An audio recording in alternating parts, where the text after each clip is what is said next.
And right now at 5 o'clock, tornadoes leave a path of destruction across 2 Indiana counties. The National Weather Service confirms 2 touchdown in Jay County and another in Delaware County. Our aviator drone shows the extensive damage around the areas. Roofs torn off houses, trees toppled, and schools extensively damaged. We have team coverage of these tornadoes tonight. We start with IT mate's Kat Sandoval in Jay County. Kat, you are at the scene. You've been there all day where that tornado did significant damage to a school in Portland. That's right. Here, the tornado hit Jay County Junior and Senior High School. You could see the metal HVAC that used to be on top of the high school is now on the ground. And on the inside, there is water damage in the hallways, by the lockers, and in the library. Waters can be seen coming through the ceiling tiles. The school was closed today.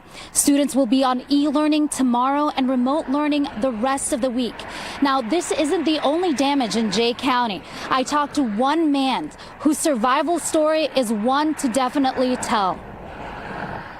I had 0 warning, so mine was more of how to get out of a collapsed structure.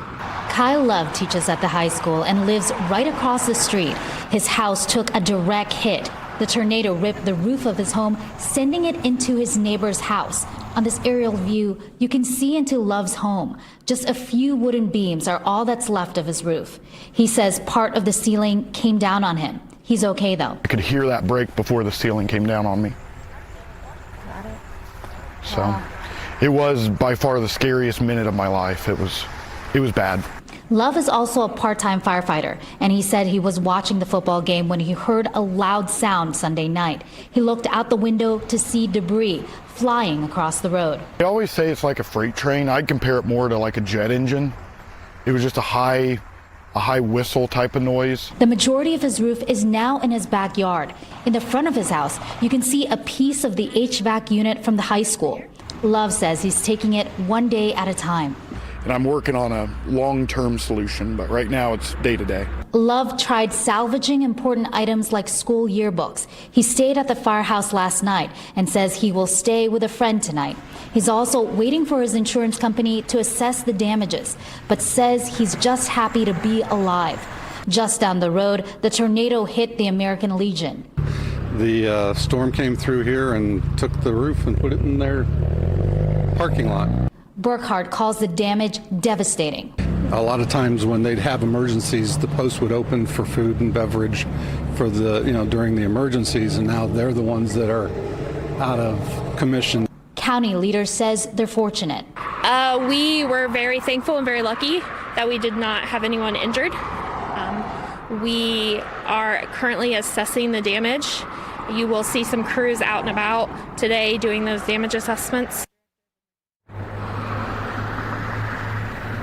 Now, the American Legion and about 100 others are without power, but the Emergency Management Agency tells me that the Indiana-Michigan Power are working to restore the power today. Reporting in Jay County, I'm Kat Sandoval, Wish TV, wishtv.com, or follow us on Facebook for updates. All right, Kat, thank you. You see the damage there. The tornado that blew through Delaware County, however, caught some off guard. The county's emergency management says sirens sounded out of what they say was an abundance of caution. What was left behind by the tornado is the focus of what one man is calling a blessing. The aftermath is clear. By air, aviator shows the damage at a construction company after an EF0 tornado tears through part of Delaware County overnight. Here, the site's administration building is heavily damaged. Its roof is partially blown off. On the ground, the roof's wood structure looks like pieces of kindling, twisted, splintered, and mangled. Part of the building looks like it was hit by a train.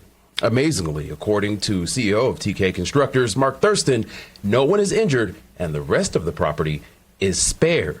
That's the most important thing, right? All this stuff can be rebuilt. As our crew got there Monday, riding around Delaware County to see what happened, we saw Thurston and his staff working to fix up the damage. The work includes moving around heavy items in order to continue business operations. Photojournalist John Lesage is allowed access to his property, a compound he is also surveying in daylight, seeing it with fresh eyes after arriving last night after getting a call from a friend as sirens sounded nearby. He saw sheet metal flying. So I got in my truck and I could actually see the funnel cloud. Delaware County's emergency management pinpoints the damage to the minute. At 7:30 p.m., they say, is when a funnel cloud moved through the western part of the county, north of Yorktown and in the Kamak area. Here, hours after the storm blows past, the work of running this business while surmounting considerable obstacles is just beginning. But as with most things in his life, Thurston looks for the positive. We're going to try to turn it into a blessing.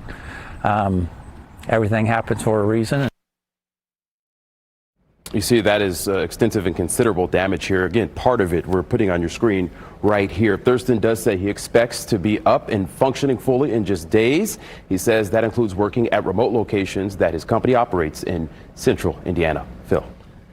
Takari, thank you. And our tornado coverage continues online. Just scan that QR code on your screen. That will take you to our photo galleries page on wishtv.com.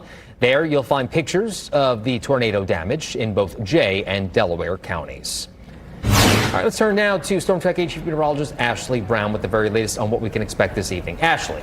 All right, so let's start with Delaware County here. If we look at the EF0, classified as a landspout, which means that it was actually developing from the ground up, unlike a tornado developing from the ground down, from the sky down. This was a very brief spin up. Winds of 60 to 60 miles per hour as an EF0 there. Not on the ground very long, as you can see, less than 1 mile there. This wasn't the only system. As you know, we go over to Jay County here, where we see, of course, the EF1, and this one spent the most time on the ground. You can see on the ground for about 6 minutes there, about 2 miles as it moved through. And then you have the unrated system that did a little damage there. Brief spin ups once again. There wasn't a lot of warning. There were some special weather statements that came out ahead of this system, but conditions became favorable very fast and very quickly. It's not like this situation to where you have all this rain just sitting over the area, right? And we've already cooled things down. We worked over the environment, so we're quiet today. I'm not expecting severe weather today, but I am tracking some storms that could bring us some stronger storms and even a severe threat for tomorrow. Right now, just rain, and it's falling, adding much needed rain to the rainfall totals from Noblesville to Fishers over into parts of Meridian Hills, Brownsburg. Heavy rain for you. We're adding much needed rain to the rainfall totals. Even this rain, I know it seems like a lot if you're in Carmel. It seems like a lot if you're in Fishers, but it's not enough to fix our drought problem that we have. But several chances of rain this week. We'll start to work on it. We'll start to fix it, and we'll add quite a bit more to the rainfall totals. This is what it looks like outside. It's cloudy and it's damp. It feels like fall. Welcome to the first full day of fall, as we're at 68 right now, a dew point of 66, so you can feel the mugginess. And temperatures, they will fall tonight from the 70s to the 60s, as we'll briefly bounce up to the 70s here over the next several hours.